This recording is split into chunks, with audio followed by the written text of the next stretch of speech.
অদ্ভুত আঁধার এক এসেছে পৃথিবীতে আজ। যারা অন্ধ সবচেয়ে বেশি আজ চোখে দেখে তারা, যাদের হৃদয়ে কোনো প্রেম নেই, প্রীতি নেই, করুণার আলোড়ন নেই, পৃথিবী অচল আজ তাদের সুপরামর্শ ছাড়া।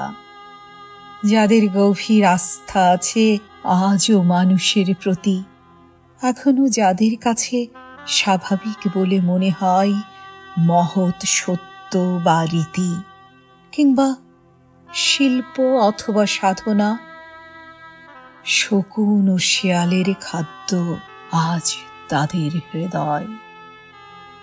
শকুন ও শেয়ালের খাদ্য আজ তাদের হৃদয়।